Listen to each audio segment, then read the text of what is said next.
সমালোচনা আর সাকিব যেন একই মুদ্রার এপিঠ আর ওপিঠ। সাকিব নামের অর্থ ধৈর্য হলেও এই নামটির সঙ্গে বিতর্ক যেন এক সুতোয় গাঁথা। কখনো সতীর্থদের সঙ্গে খারাপ আচরণ করে, কখনো দর্শক মিডিয়া কিংবা বোর্ডের নিয়ম ভঙ্গ করে, সমর্থকদের উপর চড়াও হয়ে কিংবা আম্পায়ারের সঙ্গে বিতর্ক জড়িয়ে, কখনো শেয়ার বাজার কেলেঙ্কারি, কখনো আবার জুয়ায় জড়িয়ে একের পর এক বিতর্কের জন্ম দিয়ে শিরোনামে থেকেছেন বিশ্বসেরা অলরাউন্ডার সাকিব আল হাসান। চ্যাম্পিয়ন্স ট্রফির দল ঘোষণা এবং আন্তর্জাতিক ক্রিকেটে বোলিং নিষেধাজ্ঞা নিয়ে আবারও আলোচনায় সাকিব আল হাসান। কেন প্রশ্ন উঠল সাকিবের বোলিং অ্যাকশন নিয়ে? কি কারণে বারবার বোলিং পরীক্ষায় ফেল করলেন সাকিব? সাকিবকে নিয়ে বিসিবি কেন বেকায়দায়? বারবার কেন বিতর্কে জড়ায় সাকিবের নাম? তামিমের মতো সাকিবের আন্তর্জাতিক ক্যারিয়ারও কি এখানেই শেষ? এমন নানা প্রশ্নের ঘুরপাক খাচ্ছে ক্রিকেট প্রেমীদের মধ্যে। জাগো বিশ্লেষণে আজকে জানবো এইসব প্রশ্নের উত্তর। সঙ্গে আছি আমি অনিমেষ শুভ।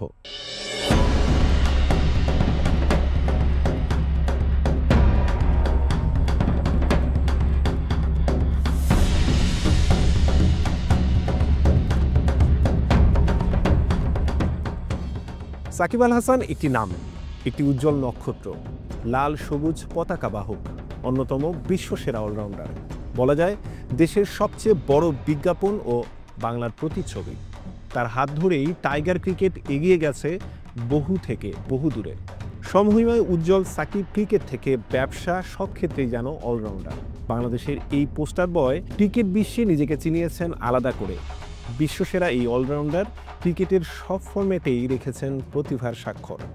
আন্তর্জাতিক টি-20তে বাংলাদেশের হয়ে সর্বোচ্চ উইকেট শিকারী সাকিব জায়গা করে নিয়েছেন ESPN প্রকাশিত বিশ্বের বিখ্যাত 90 ক্রীড়াবিদের তালিকায়। বহু রেকর্ডের মালিক সাকিবকে বিবেচনা করা হয় বাংলাদেশের সর্বকালের সর্বশ্রেষ্ঠ ক্রিকেটার হিসেবে। ক্যারিয়ারে সাফল্যের পাল্লা ভারী থাকলেও সমালোচনার ঊর্ধ্বে উঠতে পারেননি দেশের ক্রীড়াঙ্গনের এই সুপারস্টার। কেন বারবার বিতর্কে জড়ান সাকিব আল হাসান?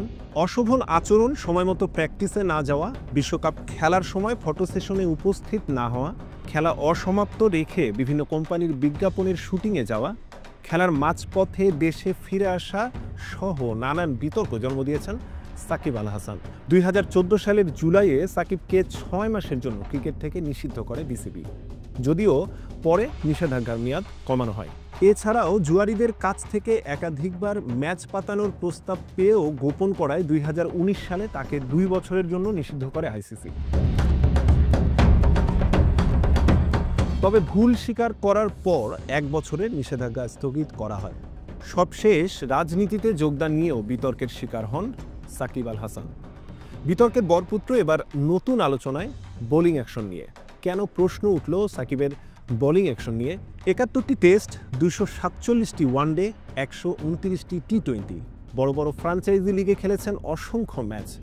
কোথাও কখনো সাকিব আল হাসানের বোলিং অ্যাকশন নিয়ে কিঞ্চিত পরিমাণ সন্দেহ প্রকাশ করা হয়নি।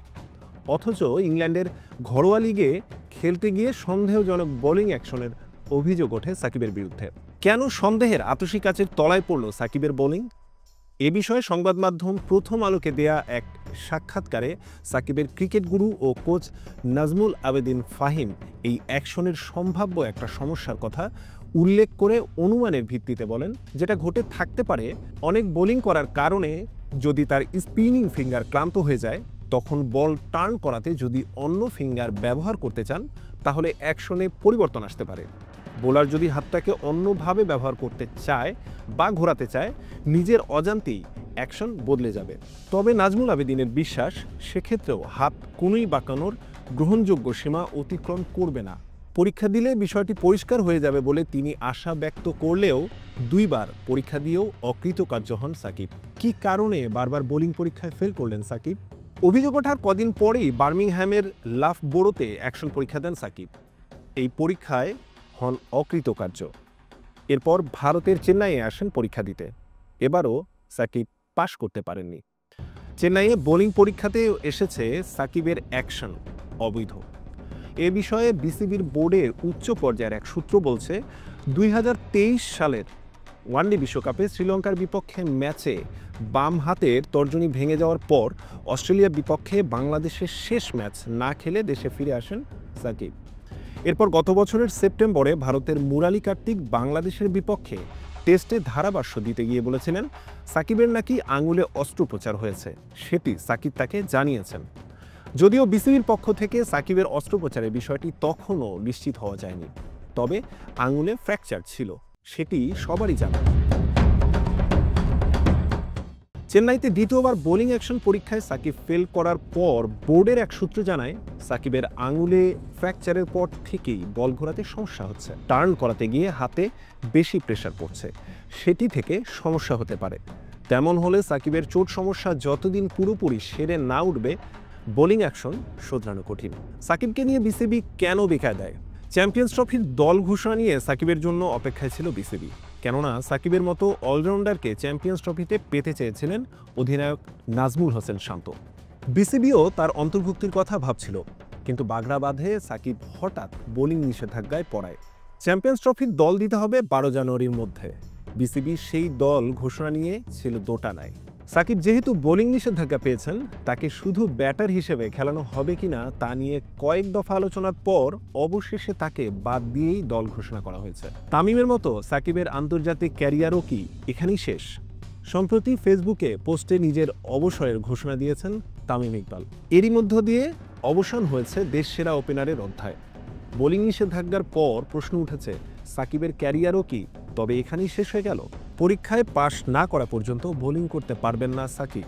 বর্তমানে সাকিবের যা অবস্থা, তাতে তার পক্ষে পরীক্ষায় পাশ করে ফের জাতীয় দলে সুযোগ পাওয়া কঠিন। ইতিমধ্যে টি-20 থেকে অবসর নিয়েছেন সাকিব। টেস্টেও তার খেলার সম্ভাবনা নেই বললেই চলে। এবার ওডিআইতেও খেলতে না পারলে তার ক্রিকেট ক্যারিয়ার নিয়ে বড় একটা সংশয় থেকেই যাচ্ছে।